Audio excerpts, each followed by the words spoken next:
Ladies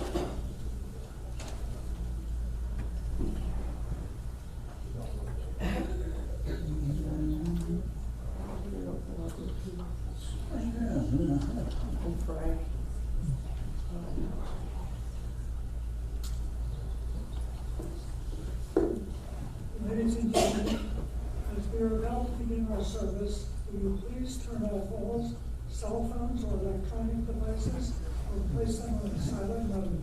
Thank you.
The psalmist writes, in times of trouble, at the loss of loved ones, let us gather with family and friends for love and support, and at that time we will lift up our eyes to the mountains and we will pray.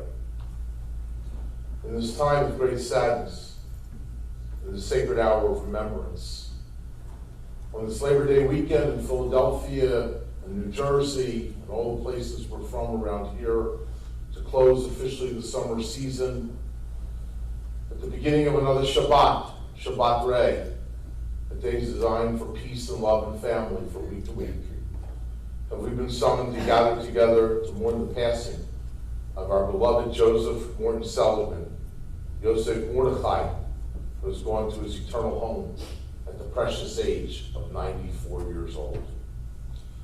On behalf of us all, we want to extend our deepest condolences to one and to all, to family and friends, colleagues and neighbors, from all the places that you've come from, to be with Joe's family, to mourn with them, but also to celebrate the goodness of his years. To beloved wife Adrian of 64 years, Adrian, the hearts of all of us, your children, grandchildren, and great-grandchild, your relatives and friends and neighbors, all surround you. With love and support, our hearts go out to you this time of Joe's passing. The two of you had a great run, and a lot of love, and a lot of blessings. And so we mourn with you now the loss, but we celebrate all that you had, and all that will always be yours. To beloved children, to Sharon, to Fred, to Stephen and Maria, to Janet and Ray, and Anna Bruce, make great memories of Dad, all that he was, all that he did for you, all that he wanted for you.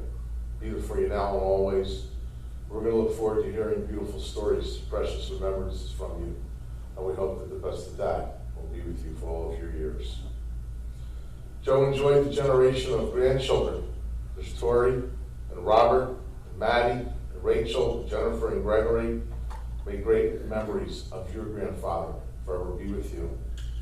And Joe was lucky to see the birth of the generation of great-grandchildren, just recently renamed. Carly, not too long ago, we were all together, and it was a great moment. And so we enjoyed the longevity of years and the generations that came with those accrual of years.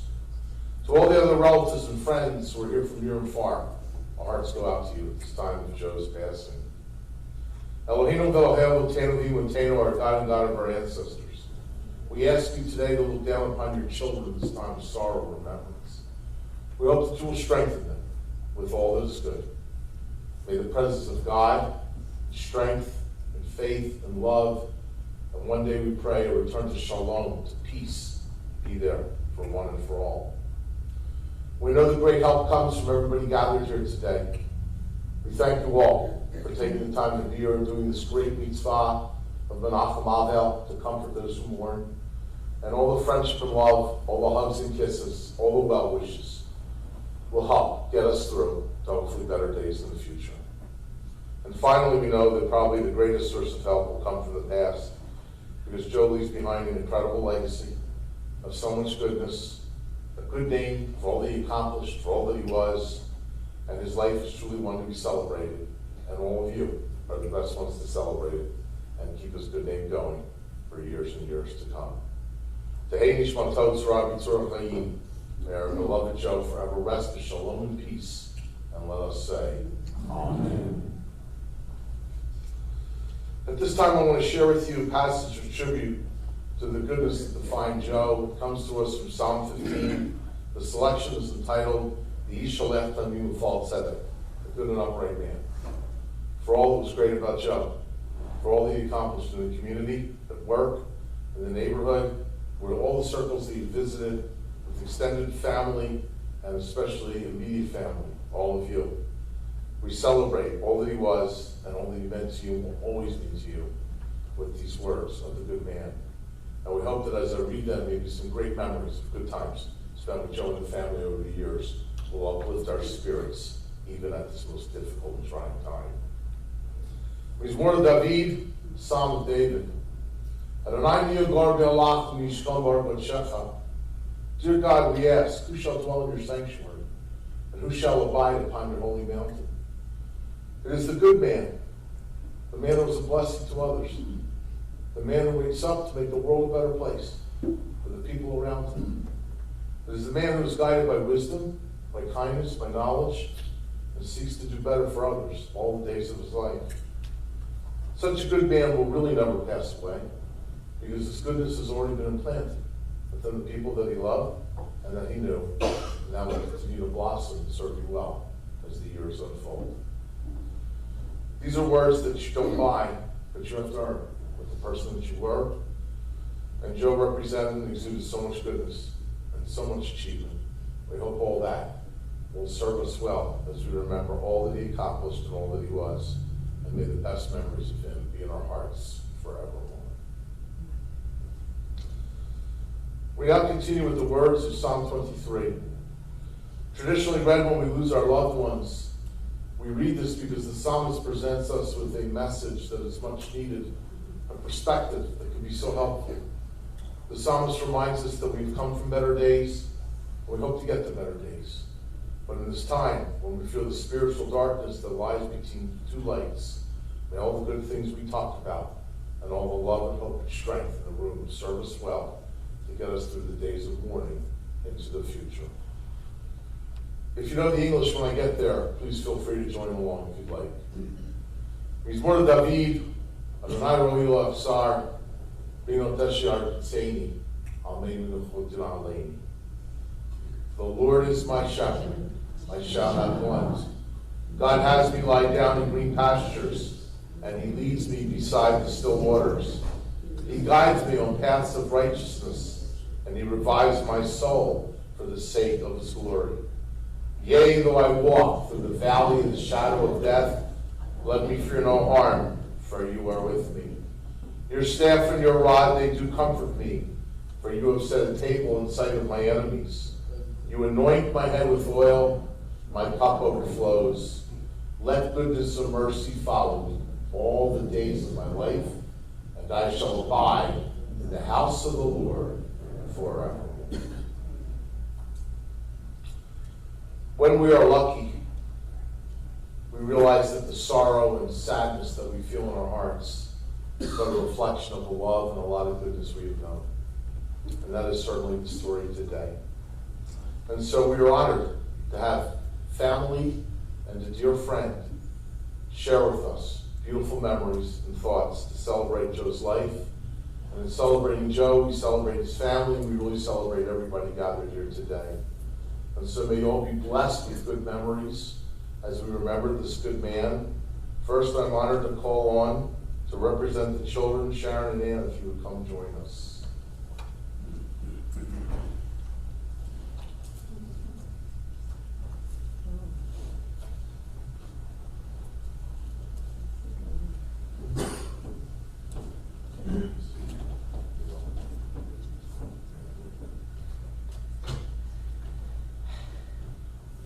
Thank you all for coming today. This has been a very difficult time for our family and has been made easier with all your calls, emails, texts, and visits offering love, support, and comfort. Though Sharon and I are reading this, these are the collective stories and memories from all of us: Mom, Sharon, Janet, Fred, Ray, Bruce, and myself. Joseph, or Joe, was born in Philadelphia on November 15, 1924, to Sophie and Arthur Seligman. He was the younger of two boys. He spent his Depression-era childhood living above his parents' candy store in the busy commercial district of Kensington, where he developed his lifelong appreciation of classical music, listening to the radio with his father. Dad had a few childhood memories that he loved sharing with us.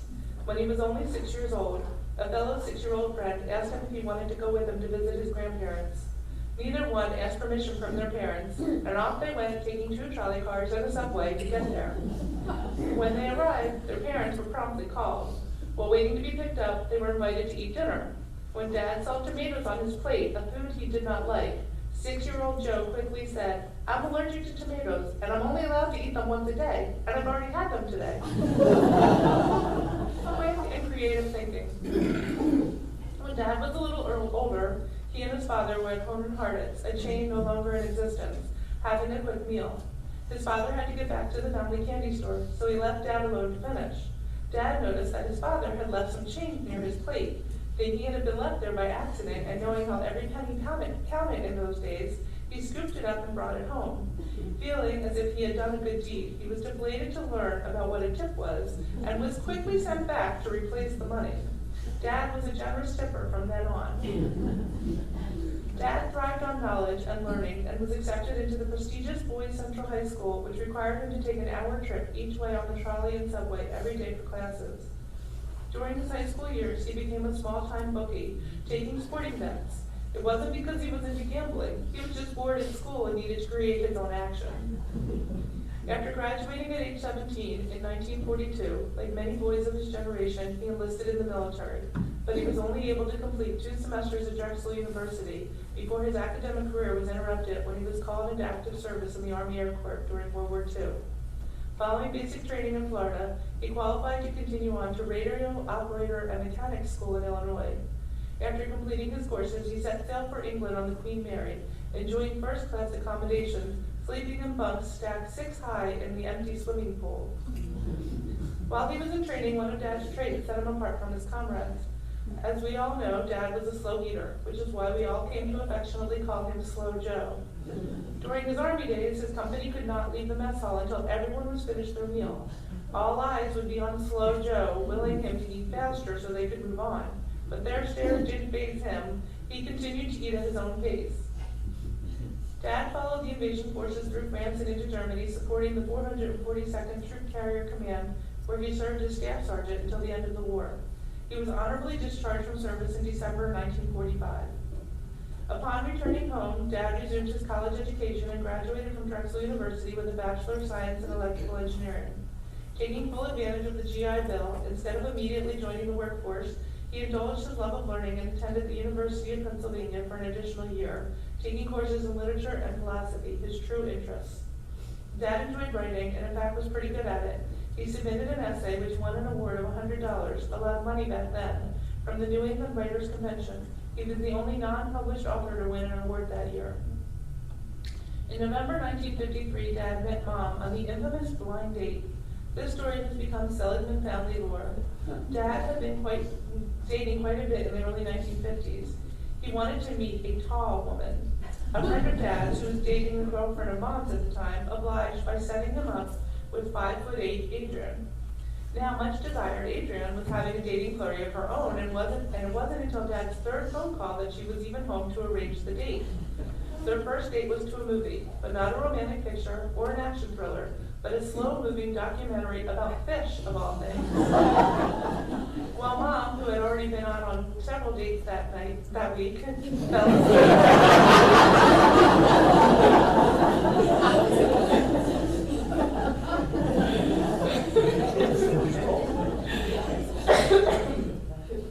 But there must have been some spark of chemical connection, something magical, or was it just that Mom kissed on the first date? But that first date led to another, and on February 20th, 1950, they were married. sorry, I can't say. 1955. Growing up during the Depression had a deep impact on his entire life, in particular his views on finances. His goal was to pay for everything in cash. He had a plan for their first year of marriage. Mom would work for a year, they would save money, buy a house for cash, and then start a family. Oops. 9 months after their wedding, Sharon was born.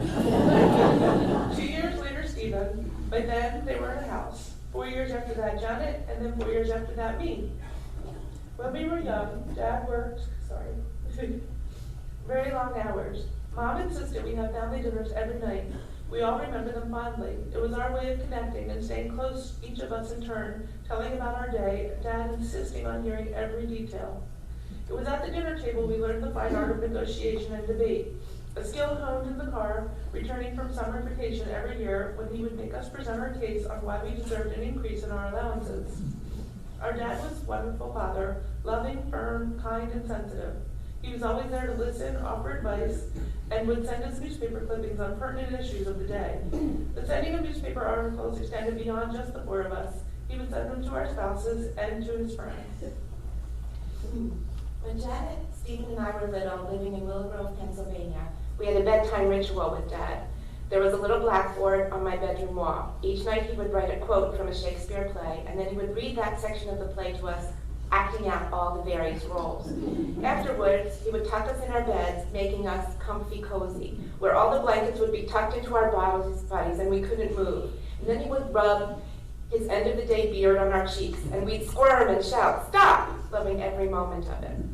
After Anne came along, they started their own ritual, a game where only they understood the rules, and it was called Gotcha Last. It was their version of tag. Dad was playful and had a great sense of humor. He loved a good joke, hearing them and delivering them. Well, sometimes delivery was a challenge, as he would start laughing so hard before it got to the punchline, we would all laugh because he was laughing and we didn't even know what the joke was. Dad was a family guy. Family meant so much to him. He started the tradition of the Seligman shake, kind of a secret greeting for just us and him. He treated his son-in-law, Fred, Ray, and Bruce like sons, talking sports and finances with them and always asking how things were at their jobs. Dad really loved you guys. Our dad had so many diverse interests, classical music for one. It was amazing how after hearing a few opening bars on a piece of music, he would not only know the name of the piece, but also the composer. He glowed with pride attending Tori and Maddie's piano recitals. Now we know that this is a bit contradictory, as Dad was not an athlete, but he was a sports enthusiast, maybe a fair weather sports enthusiast, but he would know the latest stats for the Phillies and the Eagles and watch them play in person or on TV.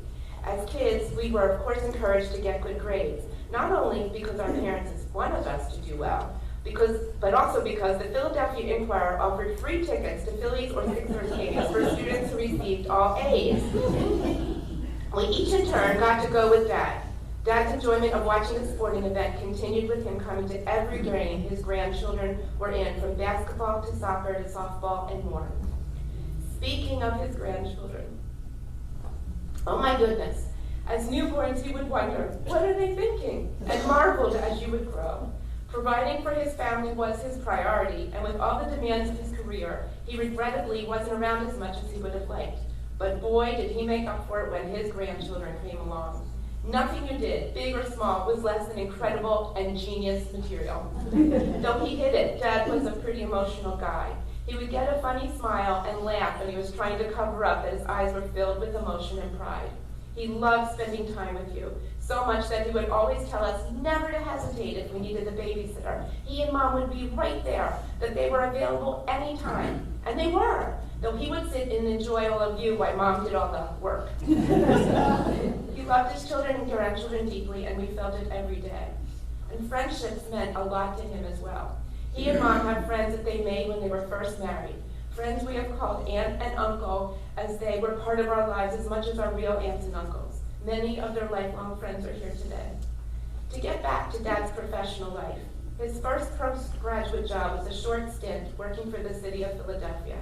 His involvement with the government continued throughout his career, first working at the Naval Air Development Center in Johnsville, Pennsylvania, and then at RCA in Morristown, New Jersey. At RCA, Dad worked his way up the ranks into management, rising to an executive level position as the Director of Program Management management operations. We all thought, we knew, he had a really, really important job. He was always doing work at home with folders stamped top secret, which was allowed back then. And they were spread all over his desk in the den, and we weren't allowed to disturb him. His responsibilities took him around the world, working on high-level national and international defense projects. At the young age of 62, Dad was able to retire. This allowed Mom and Dad to pursue their passions of travel. Together, they saw the world. Even before retirement, for decades, they had series tickets for the opera, the symphony, the theater, and the ballet. The arts meant a lot to both of them, and they continued going even up to this past June. Dad did come out of retirement for one day, as some of you might know. In 2001, widely acclaimed actor was added to his resume. He spent a very long day playing a pivotal role in the Ron Howard drama, A Beautiful Mind. A day he thought was fascinating, especially as he was able to sit in a director's chair next to the director for most of the day. Dad had a few interesting behaviors. He had a morning breakfast ritual when he'd be rushing for work. He'd make his toast while putting on his tie. But as soon as the toast popped up, he'd rush over to put the butter on it, as it was critical that the butter get on while the toast was still hot so it would melt in, a habit we've all adopted. He would leave the house, sometimes not being dressed completely. One time when driving from Willow Grove to RCA in Morristown, he got mad at the driver in front of him while at a traffic light because that driver was repeatedly drifting backwards and bumping into Dad's car, only to realize it was Dad who was in fact drifting forward while he was leaning over to tie his shoes. Or how, in his retirement years, he looked so forward to the highlight of his day, getting the mail, that he wanted Mom to call the post office so that he could get his mail delivered at a regular time every day. None of this inconsistency business. Or how he developed the habit of holding his fingers to remind him of what he would want to say when he would have trouble getting a word in edgewise, a persistent condition when the family would get together, and another habit we've all adopted. Our dad, like all of us, had many sides. Dad had a love for knowledge, for information, took time to reflect, didn't accept things but questioned them. Dad always had a thirst to know, to wonder, and to think. He had many personal philosophies about life, and we know this, combined with his passionate love for Mom and our family, kept him vibrant with a zest for living. His love for you, Mom, was constant and strong. We all wanted marriages like yours. Deep love, best friends, bringing the best out in each other. Mom, Dad always, for your 64 years together, thought you were the most beautiful woman in the room. Of all the brilliant decisions Dad made in his life, including buying Boeing stock at less than $1, which is now $360 a share, it was obvious to anyone that knew Mom that his best decision was to ask you to marry him. In these last weeks and days, Dad always knew who you were. He was most comfortable when you were near him, his eyes following you around the room from his chair or bed, and lighting up when you came close, puckering his lips for a kiss when he had lost the ability to speak, always loving you. We love you, Dad, deeply, and we already miss you.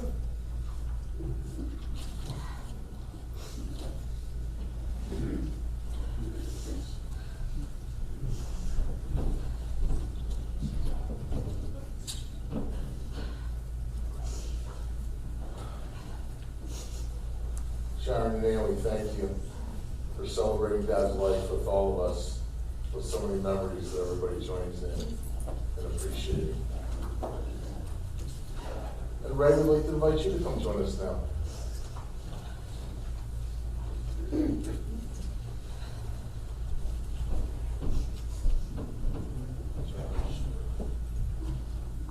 Good afternoon. I'm one of the son-in-laws. Most of you know me as simply as Janet's husband, but my given name is Ray. The remarks I'll be reading this afternoon were written by Janet. These are her words. My father, or Yussel as my mother would affectionately call him, was a huge part of making me the person I am today. In addition to the obvious, undeniable genetic component, his influence is stamped all over the person I have become. One such example is the love of debating, which was a seed that he planted and then watered at every opportunity. He was constantly teaching me how to reason, how to be skeptical, how to recognize flawed logic, and how to build a good argument. In short, he was teaching me how to think. I didn't realize it at the time, but he was laying the foundation for my intellectual development and career as a lawyer. Much of this watering took place nightly at the dinner table. I remember one ongoing discussion that we had when I was in grade school, in which he would say, "There's no such thing as a free lunch." And then I would try and find a situation where you truly would find something for free, like a coupon for a free drink at a fast food restaurant. He would point out that it wasn't really free because you had to get in your car, spend your time and your gas, go to the restaurant. Then I would offer a rebuttal, and we would go back and forth, but it was a debate I never won. My father liked a good debate so much that he would often take a position contrary to his true feelings just to keep the debate going. As I'm sure most of you know, my father was pretty liberal. But if he was in a discussion in which too many people were on one side of an issue, he would take the opposite side, even if it meant playing the conservative. He did this so well and so frequently that I know a few of my parents' friends don't realize just how liberal my father really was. And debating certainly wasn't limited to issues of consequence, as he would debate anything, large or small, serious or ridiculous. One of my favorite examples of how we would argue over anything occurred when Ray and I were out with my parents one night for dinner. We all had recently seen the movie Wings of the Dove, starring the actress Elizabeth McGovern, in which McGovern played the role of a plain, older spinster. At the time, I was in my late 30s, and I told my father that Elizabeth McGovern and I were the same age, which we are. He couldn't believe that because in his eyes, his daughters were always young and beautiful. Now you have to remember that this was before you could pull out your cell phone and get all the actual facts. Anyway, Dad and I started debating Elizabeth McGovern's age with such vigor that Ray, who was sitting between us, had to pull his chair back to avoid getting poked in the eye with all our animated finger pointing. When my mother saw us in action in later years, she would tell me to stop arguing with my father. I think she thought I was being disrespectful, something my father would never have tolerated, and knowing what's good for me, something I never would have done. I tried to explain to her that this is what we do, and I don't think my father would have had it any other way. While my father was often serious, and many of our, let's call them discussions, were not as frivolous as the famous Elizabeth McGovern debate, he had a silly side and was not afraid to share. He was not afraid to share. As Sharon and Ann mentioned, my father loved to tell jokes. Sometimes his corny jokes would produce only groans, but maybe because he was enjoying himself so much, I always laughed. When the time came for me to go to college, he said he wanted to record my laughter, since nobody else was as undiscriminating in their response to his humor. As part of his appreciation for a good joke, my father loved April Fool's Day and tricking us with his simple pranks. As we got older and not so easily fooled, he would come up with more elaborate schemes to try and get us. It went both ways, and we took great pleasure if we managed to fool him. One of my favorite victories occurred when I was starting out as a young lawyer and I had just bought a tiny house in Philadelphia. I was away and called my dad on April Fool's Day. I told him I didn't know how it happened, but I really messed up and was overdrawn in my checking account. I asked if he could make a deposit for me. Now you have to remember, to a Depression-era father, mishandling money was one of the worst things you could do. He completely forgot it was April Fool's Day and proceeded to lecture me and question how could I be so irresponsible. Immediately I said, "April Fools!" But he was on such a roll and he was so upset. It took several tries to get through to him, and it was only a joke. Given all the lecturing, I think the real joke was on me. In a roundabout way, Dad was even responsible for the man I married, as I met Ray while working a summer job at RCA that Dad arranged. However, I almost missed that opportunity.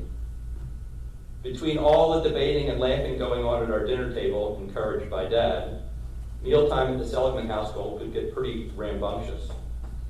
In fact, when Ray came to our house to pick me up for our first date, there was such a commotion inside that the racket could be heard outside the front door. Very true. True story. Being respectful of a family's right to bicker in private, Ray waited for the uproar to die down before knocking. Of course, it never did.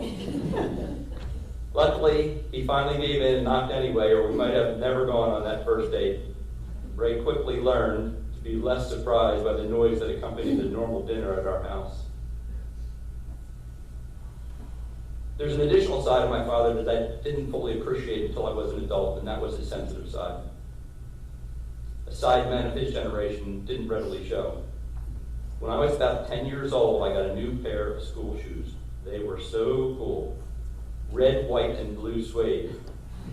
Remember, we're talking about the early 70s here. I loved these shoes, and I knew I wouldn't be getting a new pair until I grew out of them, so I wanted to keep them looking perfect for as long as possible. Anyhow, one evening I was waiting outside synagogue for Dad to pick me up from Hebrew school, and he was late. I was wearing my new suede shoes and it began to rain. When he finally arrived, I got in the car and I started to cry, bemoaning the fate of my beautiful new shoes. It was years later that he told me how badly he felt about this. Like most self-absorbed children, it never dawned on me that I had the ability to make my strong, powerful father feel badly, but I did, and I had.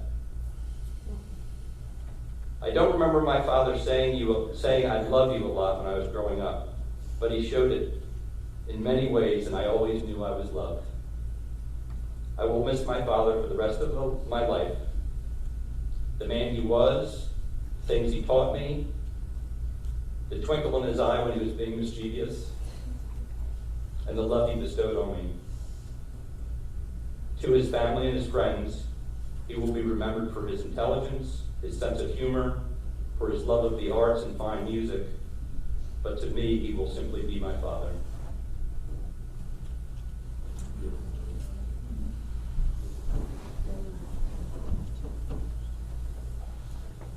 Ray, thank you for representing not only Jen, but also you, and touching all of our sentiments. To the generation of the grandchildren, whoever would like to join us, please come up at this time. We'd love to have you.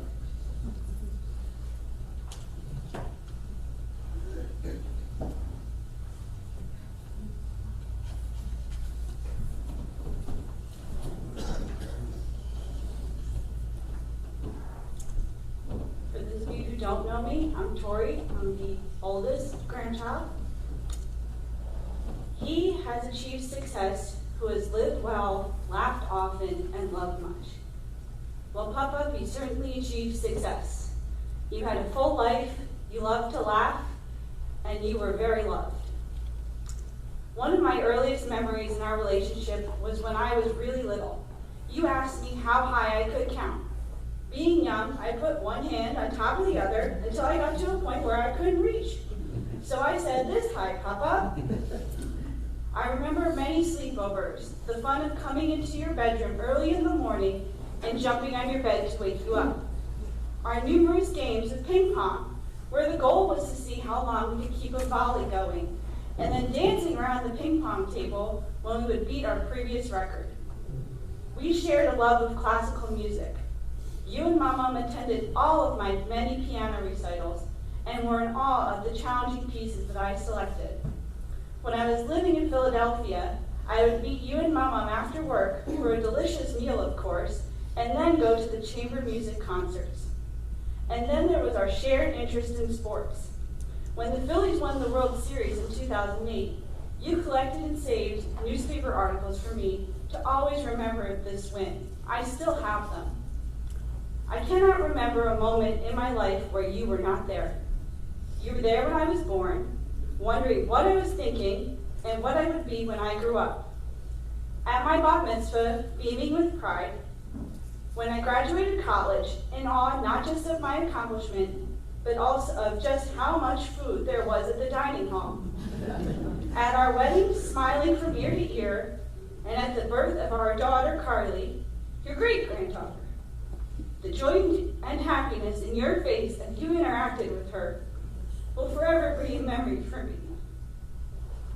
I cannot imagine my life without you, but I know that you will always be there, loving and cheering me on as you did throughout my life.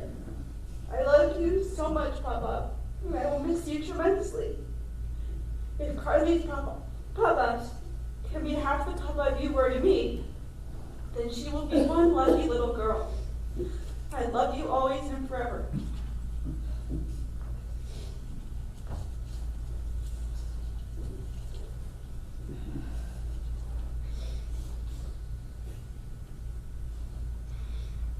Papa, you have been there for me for 28 years. You always knew how to make us laugh and smile. You were always there for us when we needed someone to talk to or just to give us a good old shove and shake. Boy, am I going to miss them. I remember when Tori and I were little kids, we would always sleep over at the house. And in the morning when Tori and I would go in there, when Mom let us at least, we would jump on the bed to wake you up. It was one of my favorite memories. Also, when Tori, you and I would play ping pong, and at the end of the game, we would do a little dance around the table. You were also at every piano recital, always at every single basketball game of mine, every soccer game of mine, even though I honestly was a horrible athlete. That's real. You always said I did a great job. Came to every single dance recital of mine, and you would always ask me at the end of every dance recital, so are you going to keep dancing? What about next year? My answer would always be, absolutely, I'll be doing this again next year. I am one lucky girl to have known such a sweet, smart, and most amazing, good-hearted Papa. I am so lucky that I got to call you mine. I'm going to miss hearing all your stories and hearing that contagious laugh of yours. I'm so happy I got to spend my last birthday with you. I'll love you forever and always, Papa.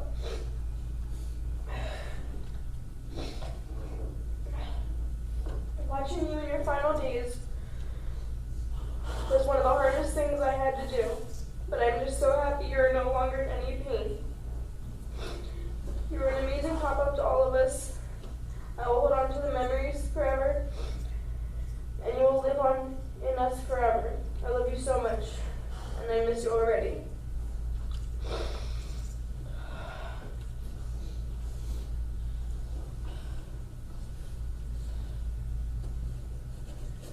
Papa taught us to always value every moment, whether that be taking extra long at meal times to savor every bite, or patiently waiting for each person to finish their side conversations so all attention was given when he was speaking. He knew that family time mattered, and he made us learn it too, even if it was against our will. Papa was the most well-rounded person I know. Jenny, Greg, and I learned our love of history, the arts, politics, and the art of arguing from the Seligman family. Each of us can recall being taken to either the ballet, the orchestra, art museums, or the coming-of-age first trip to the big city.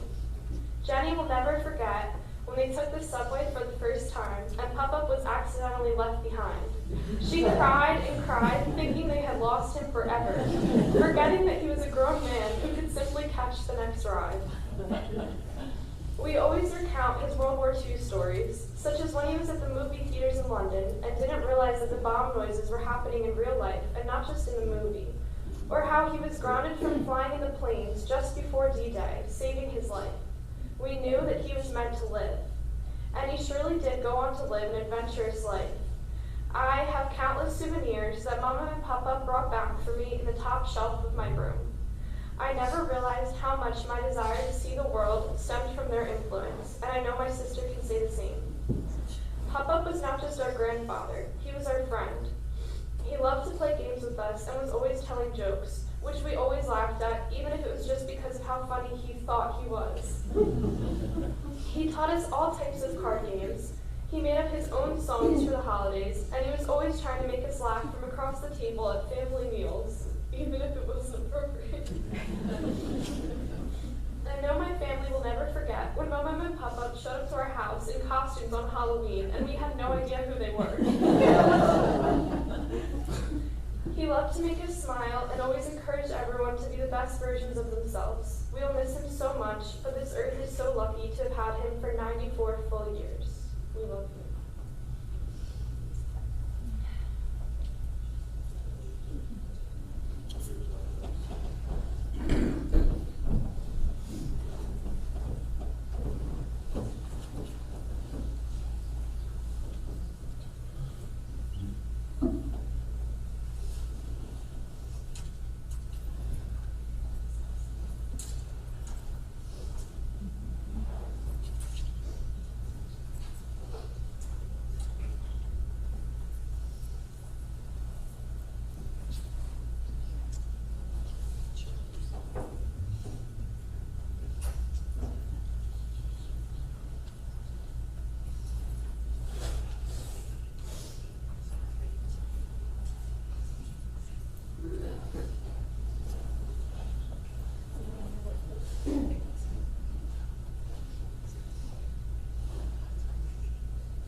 To all the grandkids, so unique and appreciated is the presence of the pop-up that you had, the role they played in your life.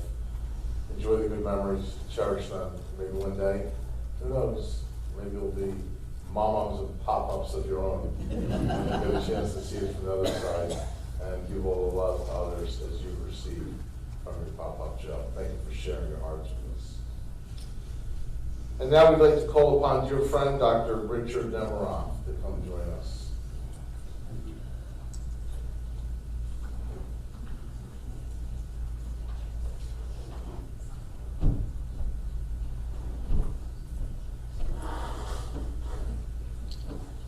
It's an honor to be selected from many friends of Joe to speak, and to be asked by the Seligman family to speak at the memorial service of my good friend, Joe.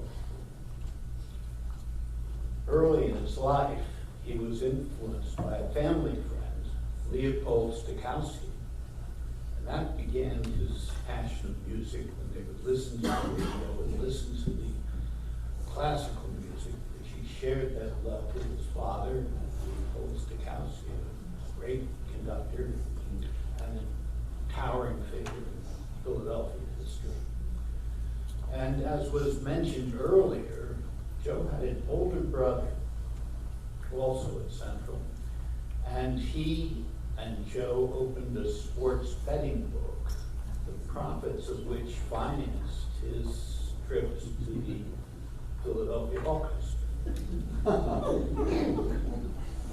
After completing his first year at Drexel as an electrical engineering student, he entered the Army Air Force, as was mentioned, as a flight engineer, but was grounded, and he was shipped overseas and continued his service and kept our pilots safe by guiding them home with his shortwave radio beacon and directional signals.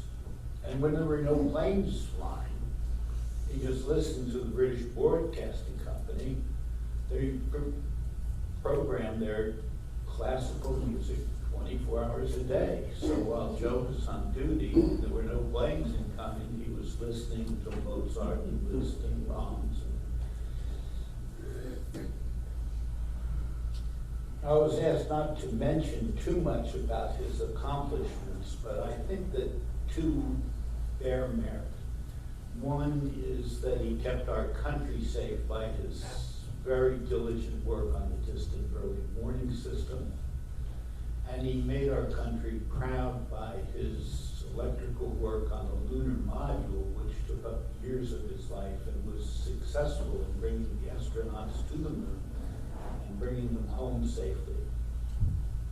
And he loved literature very much. He would not discard a book. He didn't like every book, but I remember him coming to our home and handing me a book And he said, now this is yours, and you must keep it. And it was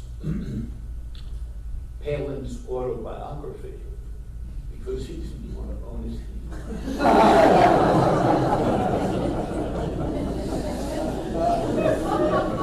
And after reading it, I understood why. He loved Adrian very, very much. And he loved his children very much as well. And he loved his friends, many of whom are here today. And I valued his friendship because he was so brilliant and knowledgeable and caring. He loved Gustav Mahler, the composer, and once I asked him for a copy of Mahler's Fifth Symphony, and he told me that he had 5 different versions, and I would really benefit from listening to all of them.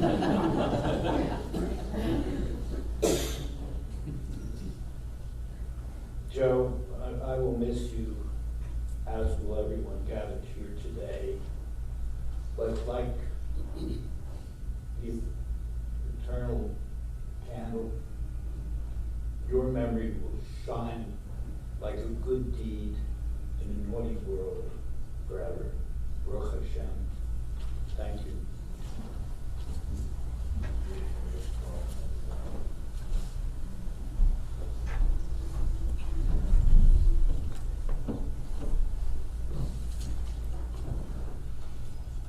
Thank you, Doctor, for sharing those memories. We won't miss Joe, but you brought some laughter to our lips, and that's a great thing to celebrate his years even today. My family has been friends with the Seligmans for as long as I can remember. We kind of grew up together before, I know. I'm so fortunate to have my dad here with us today, Manny. And many were the Sunday or the weekend when we would all jump in the car and drive to Georgia Drive. I can still see the house, sitting there. We go inside, we play ball outside, we eat. Happened many, many, many, many times.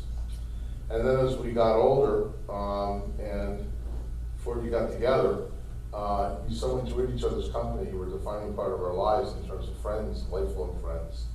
And we'll always remember how much Joe and my dad loved to get into it, whatever it was. I think it was more important to talk and discuss and share ideas and to take sides rather than the subject, whatever it was. But it went from politics, often Judaism, things like that. And that was something that I know my dad very much enjoyed. And he still does. He still loves getting out and talking to people and comparing things and all that. And it was just a big part of our lives. And we have great memories of all of us growing up. And look where we are now, unbelievable, years so long ago. And the family traditions continue. So I'm honored to be here as a friend too, and to have great memories of Joe and all of you on our own too, speaking on behalf of my dad and all of us. My dear friends, in the Jewish calendar, these days are known as the Shvat Nechamata. For all of you familiar with the calendar, about, 3 weeks ago, we had Tisha B'Av, one of the saddest days of the year, when we mourned the loss and destruction of temples and the beginning of diaspora. And when that was done, we were told that now we have 7 weeks before the next Rosh Hashanah, 5780, going to come up at the end of September, about a month or so. And we were told to climb back up from the despair and the tragedies of Tisha B'Av to embrace the new year with a great sense of optimism and promise and hope and all good things. And so on a day like today, we ask ourselves, how can we be comforted? We've lost the love. We've lost the dear one. We've lost a husband and a father and a grandfather and a great-grandfather and a relative and a friend. And hopefully there is an answer, that we can be comforted, and it's already so evidenced by the reactions to so many of the stories. There are tears here today and broken hearts, but there was a lot of smiles and a lot of laughter and a lot of knowing shakes of the head. Yeah, that was Joe. Yeah, that's the way he was. So hopefully today, even in the spiritual darkness, may the lights and the goodness of Joe's life pierce through.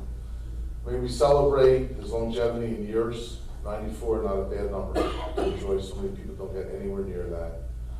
To be able to celebrate 64 plus years of love and a marriage, see generations of children, grandchildren, and a great-grandchild, to have had a reason to get up every day.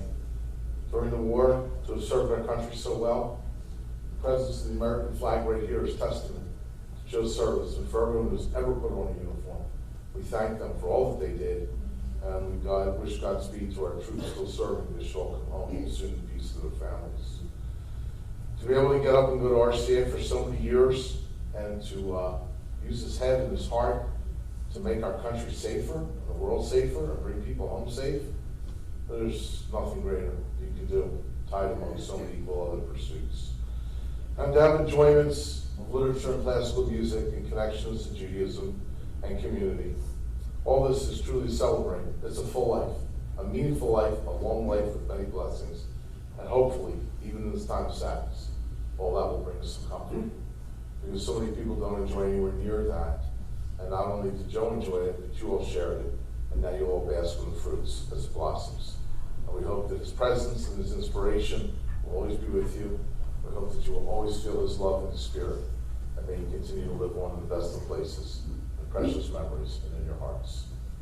So after a long journey of 94 years, we say, Joe, you did well. You made the world a better place for your family and everyone. Rest in peace, Tavo Shalom, and you will always live on with us in the best of places. We wish comfort and consolation to all the family, to all the friends. So with beautiful memories in mind of Joe and a celebration of he and his family and all of us, at this time, for those of you who are willing and able, we're going to invite you to rise for the memorial prayer.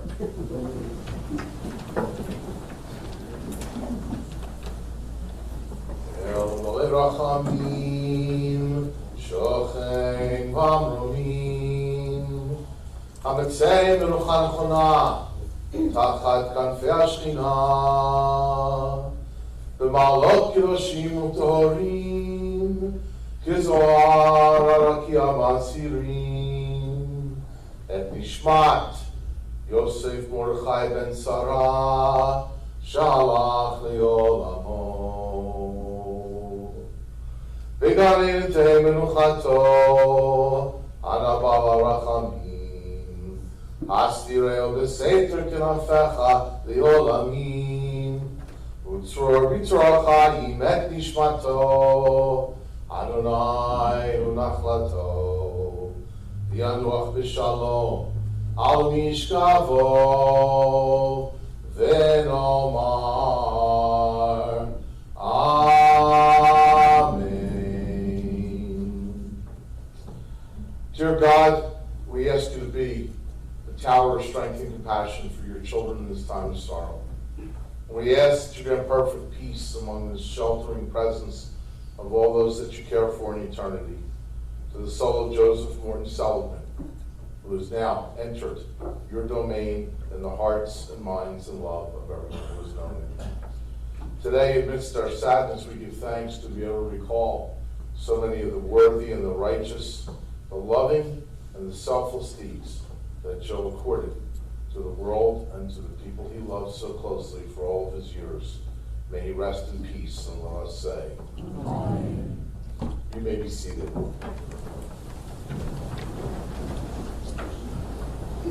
Our service will now continue being concluded over at Crescent Memorial Park, about a half-hour drive. If you're going with us in procession, please follow the Platt family and friends who will direct us, and we will go there. There we will lay Joe to rest, and we will recite the sacred words of love and remembrance, the Kaddish prayer over him at that time. After that, family and friends are cordially invited to come back in these hours before Shabbat to begin Shiva at 1428 Georgian Drive in Morristown, New Jersey. The family will be there for a few hours before Shabbat, and then again on Saturday evening after Shabbat. On Saturday night and Sunday and Monday, there will be Shiva Minyanim to pray and say Kaddish together at 7:30 p.m. Family will be there Tuesday till 4, and also during hours during the day, also on the weekend. For further information, you can see them. Again, we want to thank you all for being here. Each one of you brings a singular gift of support and love and friendship, and doing this great mitzvah of helping those others in a time of sorrow.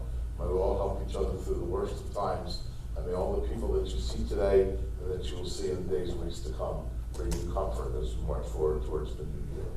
God bless you all.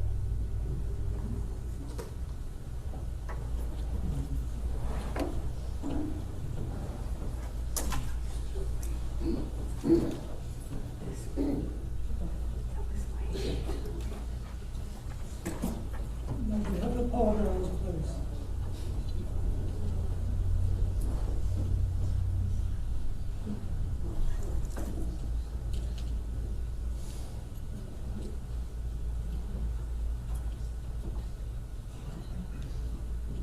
May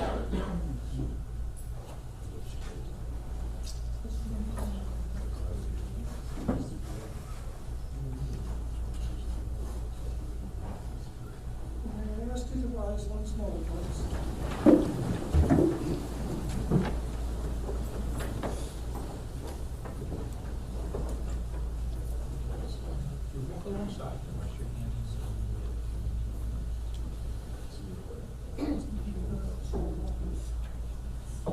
Yoshev v'seter ayon, etzel shadai yitmohan. Omar l'Adonai Maksim tzurati Elohai aftach bo. Ki hu yitzalcha mipak yakush midavar avot. V'yavrato yasech lach, v'tachat shirafav techseh. Tzina v'sochira amito. Lo tira mipachat laila, mechetzeof yomam. Midavar ba'ofel yalo, miketav yashut zorayim. Yipo mitzvah for vavami